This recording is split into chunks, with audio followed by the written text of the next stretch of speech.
everyone. I'm Spencer Rayleigh, FAIR's Director of Research. President Joe Biden recently sent a massive amnesty bill over to Congress, and I'm here to talk to you today about that bill and how it compares to every other amnesty proposal over the past 35 years. In fact, we just wrote a study on this very topic.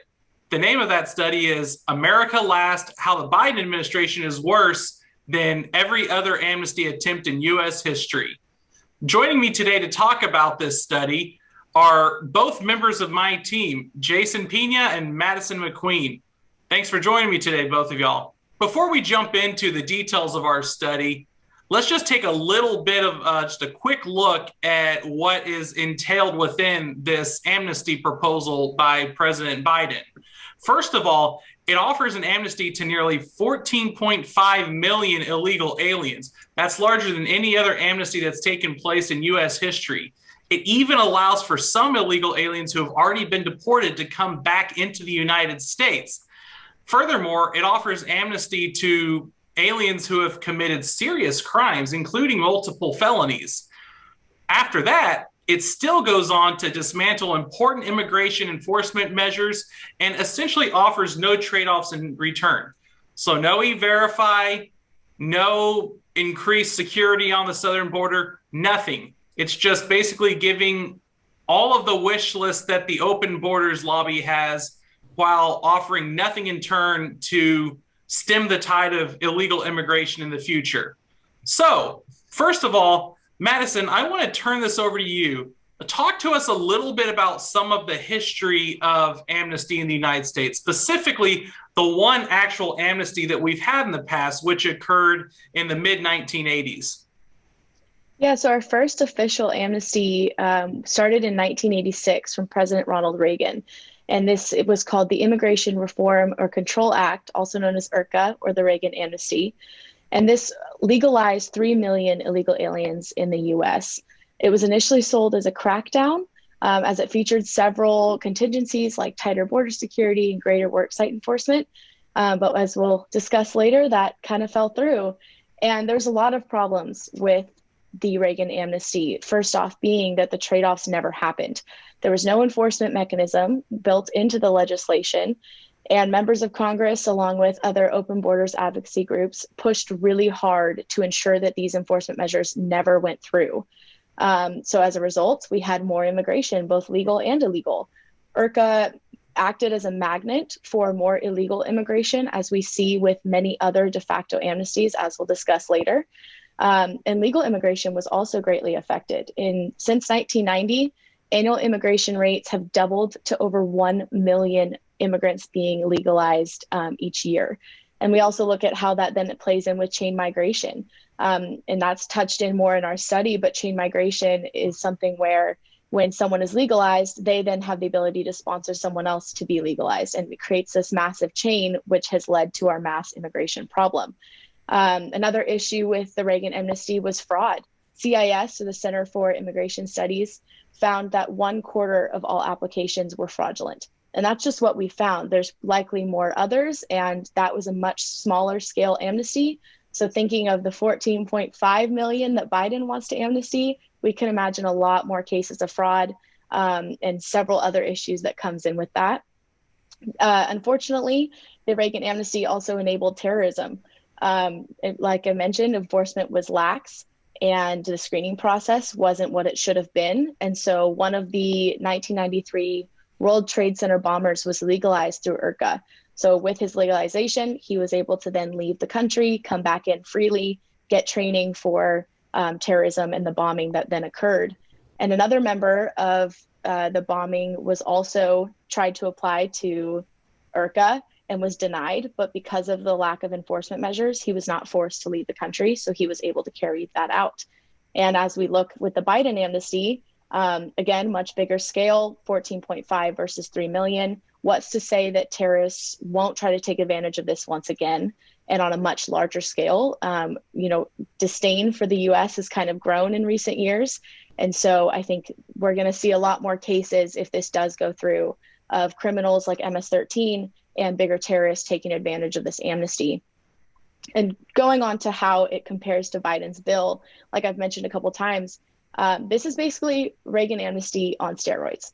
3 million illegals were legalized in the Reagan amnesty. That cost US taxpayers $156.7 billion. Again, that's going to be a huge scale up compared to what was paid versus what is going to go in with the 14.5. Also looking at now they have legal access to state and federal welfare, which will only raise the price more. There's also no trade-offs in Biden's bill. And while the Reagan trade-offs didn't get implemented, at least the intent was there to protect the American people in the end. Biden is not even trying to hide the fact that there is no consideration for how this will affect American people now or in the future. The Reagan amnesty forced hundreds of thousands of Americans out of work, and that was an amnesty on a much smaller scale. And they weren't going through COVID pandemic, trying to recover from economic shutdowns and the repercussions that has brought economically, socially to the US. Right now, our unemployment rate's at 4.7%, and that's down from 14.7% in April, which is great, but we still have a long ways to go. And I think between the job competition created by the amnesty, increased caps for work visas that Biden wants to propose for 2022, and the inevitable massive increase in illegal immigration, especially with lax border enforcement, will cause Americans to have a lot of trouble in recovery from this pandemic and also just for many years to come. I think it's amazing when you dig into some of the details of IRCA and the 80s amnesty, just how much of a negative impact it had on American citizens and those immigrants who came here legally. And I think a really important thing to keep in mind is at that time, that amnesty legalized roughly 3 million individuals. The illegal alien population in the United States today is more than 14 million. So you're talking about impacts on a scale, magnitudes larger than what we saw in the 80s. Far more people in the United States now, and even flying some back to offer them amnesty as well. So, we've often heard from those that were close to Reagan that this amnesty was one of his greatest regrets. He trusted open borders proponents to give him the trade-offs that he agreed to, and they didn't do that. But like you had mentioned, that's not even on the table with this amnesty bill. So, it's just amazing the impact it could have on the American people in a time when our economy is already, struggling due to the COVID-19 pandemic. Now, interestingly enough, there are other, kind of halfway amnesties that have occurred throughout the United States, things that weren't even necessarily intended to grant permanent status or even permanent protection from removal to those that are in the country unlawfully, but they've been, manipulated and turned into that. So Jason, take a few minutes just to tell us about some of these programs that have existed in, just for the last 10, 15, 20 years and how they tie into Biden's proposed amnesty. Of course. So the first program is Daca. Many Americans know this as Deferred Action for Childhood Arrivals. It was created in 2012 by President Barack Obama to essentially shield illegal aliens who came into the United States before their 16th birthday. And to President Obama's credit, he openly said that he did not have the legal authority to do this. But since then, the program has existed and perpetuated. One of the major drawbacks of DACA is that on top of these illegal aliens being shielded from deportation, they are given work permits, so they're allowed to legally work and reside here in the United States. Moreover, as Madison mentioned, when we have a pandemic, the Bureau of Labor Statistics came out with the recent report saying that as of this month, we have 10 million Americans out of work. It makes absolutely no sense as to why we should keep perpetuating a program like DACA, giving more work permits and shielding from deportation to people that have no right to be in this country, and while Americans are struggling. Another program is TPS, or temporary protected status. Similar to DACA, it's not a hard amnesty like the Reagan amnesty. It was built on good intentions. So in its inception, the program was intended for lawful migrants who are here on visas, and if some sort of civil war or natural disaster or pandemic was occurring in their home country, they were allowed to stay if their visa was expiring, and the same thing went for illegal aliens of the country. Again, much like DACA, this program has also been rife with abuse.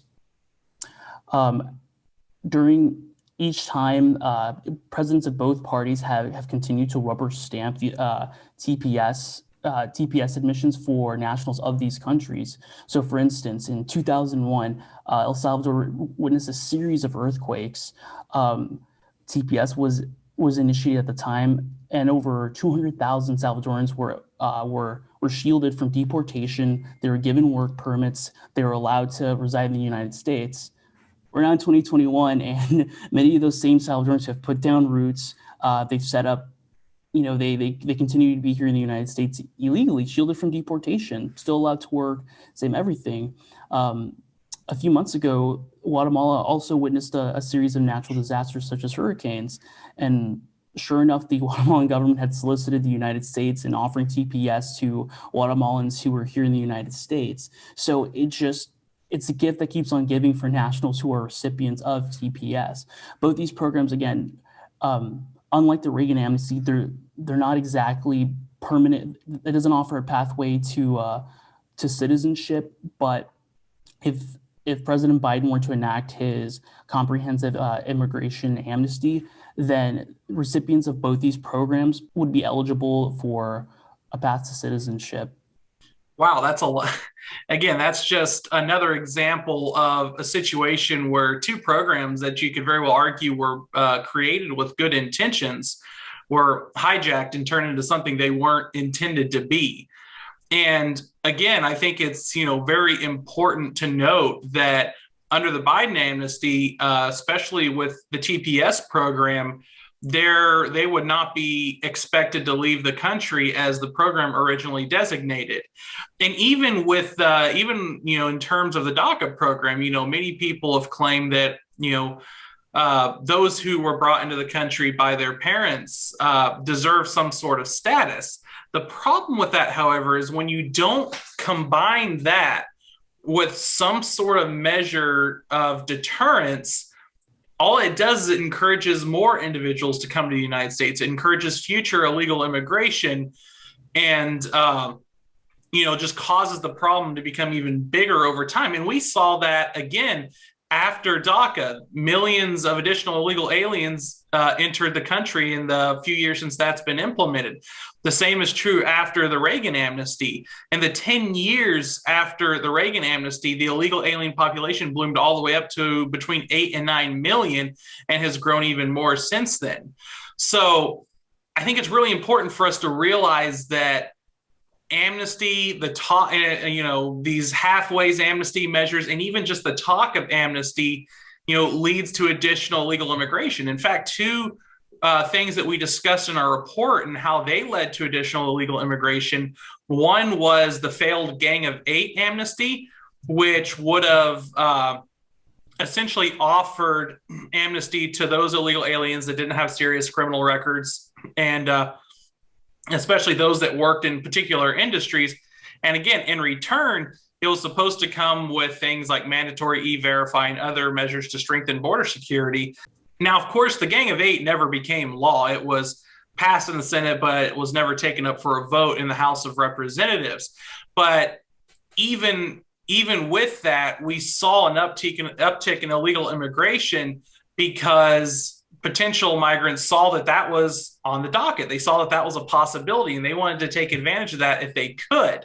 Another proposal that has come up time and time again in Congress is the DREAM Act, which there are, again, multiple versions of this, but essentially the crux of it is that it would allow illegal aliens, especially those who are younger or college age, to take advantage of things such as in-state tuition, federal benefits for college students, even some forms of welfare. Again, this never became law, but a lot of states implemented that. For example, we saw that implemented in Texas, and so many illegal aliens took advantage of this that you saw the average grant that was given to college students decrease significantly in just over a few years after that program was passed. And again, like we've mentioned time and time again, you saw illegal immigration in the United States increase after some of those proposals took place in states like Texas or California or some other states as well. So, whether we have a full amnesty, a partial amnesty, or one of these, failed amnesties, we see the impact that has on the United States. And what we found in, just in our studies is that this package that the Biden administration is proposing essentially takes all of that together and wraps it into one. So all of the benefits offered to illegal aliens, the offers of amnesty, and unfortunately, along with that, the many negative consequences that occur as well, all in one bill during a time when the United States is already suffering from a weakened economy and millions of Americans are looking for work. So just looking at all of that together, what are some other impacts we can expect today and in the coming years due to if this, amnesty is passed or even some form of the amnesty is passed? Well, as I mentioned prior, we talked a little bit about, the advantage of when we amnesty these people, all of these illegal aliens, they then have legal access to state and federal welfare. And we've talked about in a past report on Social Security and the impacts of both legal and illegal immigration on Social Security and how that is going down the drain, and that might not be available to people in the next, decade or two, and how that is quickly being drained, that they, what illegal aliens are contributing or what legal immigrants are contributing, they get a lot more out of it than what they contribute. And so we are seeing welfare programs being drained. And because this is such a massive proposal for sweeping of 14.5 illegal immigrants, plus DACA recipients, plus TPS recipients, this is a massive legislation that is going to have a huge long-lasting effect on welfare programs that are meant to help people temporarily to get them out of a place of poverty or struggle, that I think we're going to see a much higher poverty line in the US because our welfare programs aren't widely available. The funds that are available are like with the DREAM Act and grants available to students. We're going to see that with welfare, not being able to distribute that well or efficiently across the US. And we think it's going to be drained very quickly, especially as with our chain migration system, we are creating a foreign-born national population that is based off of family relation, not merit or skill. And so that has a horde of other effects that probably not worth it to go into at this study, but you can look through some of our other studies that we've discussed, and we've talked about the impacts of chain migration in past reports, how that affects our economy, how that affects the individual, and what that looks like for welfare as well. But I think we're going to start to see a huge dip in our welfare if this proposal goes through. And I think we're going to start to see things like Social Security start to kind of fade away. Absolutely. And, even if we don't see those welfare programs lose their capacity, you're going to see the burden of that passed on to, lawful migrants and American citizens. You're going to have to see those gaps covered some way. So you're talking about an additional tax burden that, will almost certainly be to the tune of billions and billions of dollars. Now, you touched just briefly on how this will impact immigration in the future. Jason, could you maybe go into that just a little bit more? Because, as we know, once these migrants are offered legal status, they're going to be allowed to sponsor their family members, right? No, of course. As soon as these illegal aliens become U.S. citizens, they will be eligible to bring in their extended family. This is an issue that Senator Tom Cotton and I believe Senators David Perdue talked about when they introduced the RAISE Act, which was our immigration system is focused much more on bloodlines as opposed to merit. And as we know with chain migration, if you bring in your third cousin, for example, or your 40-year-old son and his wife, they are eligible to bring in someone too after a certain amount of years, and the cycle keeps on repeating, and that sets up a recipe for just unchecked mass migration. Moreover, many foreign nationals in other countries, they hear of talks of an amnesty going through that's going to land on President Biden's desk. I wouldn't be surprised to see if you saw an increase of apprehensions and activity on our southern border. I mean, we're already seeing it now. I mean, we're seeing a lot of border communities along the Texas-Mexico border being flooded. There aren't enough Border Patrol agents to apprehend all these aliens. And, if you're a migrant from a TPS-eligible country such as, El Salvador, I mean, when you have very little risk of being deported or maybe even apprehended, I mean, it seems enticing to make that trek thousands of miles north just so you might be a beneficiary of amnesty and, subsequently bring your family here once you become a U.S. citizen, again, perpetuating the chain migration cycle. So essentially what this would do is make it more difficult for those who want to come to the United States the correct way, especially those who have something to bring to the United States, whether it be a specific skill that is needed in the country or some other asset that would be valuable, because the immigration system will be completely clogged up with, individuals, many of whom received amnesty, who are wanting to sponsor family members. And, that's just a tragic story in my mind. Well, anyway, we could spend all day talking about this study, talking about the impacts that an amnesty would have on the United States, whether or not it's likely to pass in Congress, and those sort of things. But we want to bring this to a close here. And Madison, maybe tell folks where they can find this study. If you go on to fairus.org, right on the front page, there's a big banner that tells you to click on our study, and there's both the webpage and the PDF version. You can also find it on our social media as well. All right. We want to say thanks to everyone for tuning in. And for me and my team, see you next time.